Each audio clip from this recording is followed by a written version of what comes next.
জামায়াতের কিছু কর্মী আলেমদেরকে গালি দেয় কেন? কখনো ভিডিওর কমেন্টে, কখনো তারা নিজেরাই ভিডিও তৈরি করে, কখনো মেসেঞ্জারে, কখনো হোয়াটসঅ্যাপে মেসেজ করে, কখনো ভয়েস মেসেজ দিয়ে, কখনো কল দিয়ে।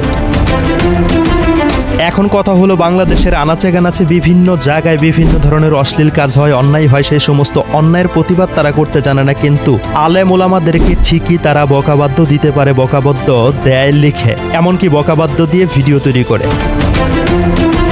আমার প্রাণপ্রিয় ভাই ও বন্ধুরা, আপনারা হয়তো জানবেন, অল্প কয়েকদিন আগেই আমি একটি ভিডিও তৈরি করেছিলাম। বাংলাদেশে জামাতে ইসলামের কর্মীরা বাংলাদেশে জামাতে ইসলাম কাদেরকে তাদের শত্রু বলে মনে করে।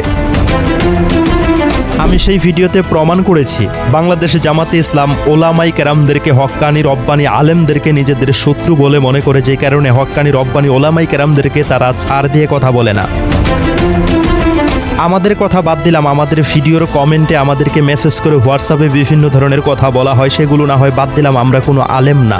কিন্তু আলেমরা তো কুরআন হাদিসের রেফারেন্স দিয়ে সত্য কথাগুলো মানুষের সামনে তুলে ধরে, তাহলে সেই সমস্ত সত্য কথাগুলোকে তারা কেন হজম করতে পারে না?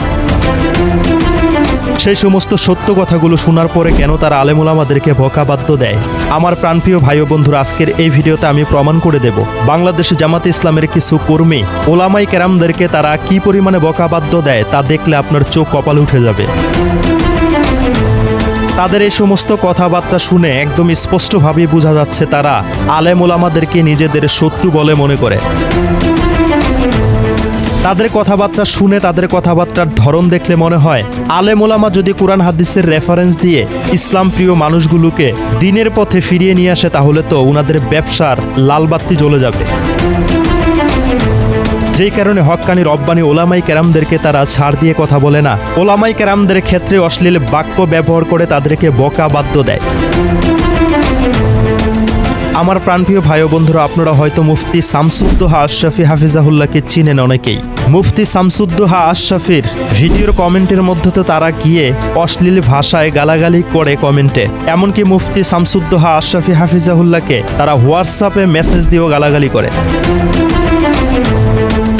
আপনারা স্ক্রিনের দিকে তাকিয়ে লক্ষ্য করে দেখুন, তাহলে আমার এই কথাগুলো আপনাদের সামনে স্পষ্টভাবে ফুটে উঠবে। একজন হক্কানি আলেম, তাদেরকে তারা কিভাবে এমন অশ্লীল ভাষায় বকাবাদ্য দিতে পারে। শামসুদ্দোহা আশরাফি হাফিজাহুল্লাহর কথা বাদ দিলাম, আপনারা হয়তো দেখেছেন সম্প্রতি অল্প কয়েকদিন আগেই বাংলাদেশে জামাতে ইসলামেরই একজন কন্টেন্ট ক্রিয়েটর বাংলাদেশে হেফাজতে ইসলাম সেই সংগঠনের প্রধান আমির আল্লামা মুহিবুল্লাহ বাবুনগরীকে কিভাবে বকা দিয়েছিল, বুইরা খাটাস বলে বলেছিল। বুইরা খাটাস বাবুনগরীর নেতৃত্বে 7টি নয়, প্রয়োজনে 70টি ইসলামী দলও যদি জোটবদ্ধ হয়, জামাত ছাড়া তারা এতিম এবং অসহায়। সেই বিষয়টাকে নিয়ে একটা ভিডিও আমি তৈরি করেছি। আমার ভিডিওর কমেন্টে যে তারা কত পরিমাণে বকাবাদ্য আমাকে দিয়েছে তা বলার কোনো ভাষাই রাখে না। আপনারা হয়তো আরেকটা বিষয় দেখেছেন, তাদেরই সংগঠনের একজন সাংবাদিক ইলিয়াস হুসাইন হেফাজতে ইসলাম বাংলাদেশের প্রধান আমির আল্লামা মুহিবুল্লাহ বাবুনগরী হাফিজাহুল্লাহকে দাজ্জালের সাথে তুলনা দিয়েছে। একবার চিন্তা ভাবনা করে দেখেছেন এমন একজন বিজ্ঞ আলেমের ক্ষেত্রে তারা কিভাবে দাজ্জালের শব্দটা ব্যবহার করেছে? এআই দিয়ে মুহিবুল্লাহ বাবুনগরী হাফিজাহুল্লাহকে দাজ্জালের রূপ দিয়েছে। তারা যদি এত বড় মাপের আলেমদেরকে ছাড় না দেয়, যারা সাধারণ মানুষ আছে তাদের কি অবস্থা হতে পারে? তাহলে একবার চিন্তা ভাবনা করে দেখুন, বাংলাদেশে জামাতে ইসলাম কাদেরকে নিজেদের শত্রু বলে মনে করে? অবশ্যই হক্কানি রব্বানি ওলামাই কেরামদেরকে তারা নিজেদের শত্রু বলে মনে করে। তাদের ব্যবহার আচারে কিন্তু এটাই ফুটে ওঠে স্পষ্টভাবে। জামায়াতের কিছু কর্মী আলেমদেরকে বকা দেয় কেন? আপনারা কি তার গভীরতা কখনো যাচাই বাছাই করে দেখেছেন? জামায়াতের কিছু কর্মী আলেমদেরকে বকা দেয় কেন? আপনার কাছে কি জানা আছে? আপনার কাছে যদি সেই বিষয়ে জানা থাকে, তাহলে এই ভিডিওর কমেন্টে লিখে জানিয়ে দেবেন জামায়াতের কিছু কর্মী আলেমদেরকে গালাগালি করে কেন, গালি দেয় কেন? আলেমদেরকেই তারা কেন টার্গেট করছে? কেন আলেমদেরকে অশ্লীল ভাষায় গালাগালি দিচ্ছে? তার পেছনের কারণটা কি?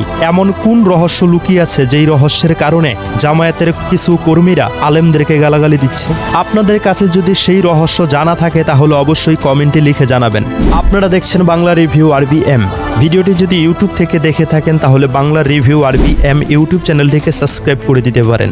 যদি ভিডিওটি ফেসবুক থেকে দেখে থাকেন তাহলে বাংলা রিভিউ আরবি এম ফেসবুক পেজটিকে ফলো করে দিতে পারেন। আর আপনাদের মন্তব্য খুবই গুরুত্বপূর্ণ, কমেন্টে লিখে আপনাদের মতামত তুলে ধরতে পারেন। জামায়াতের কিছু কর্মী কেন আলেম ওলামাদেরকে গালাগালি দেয়?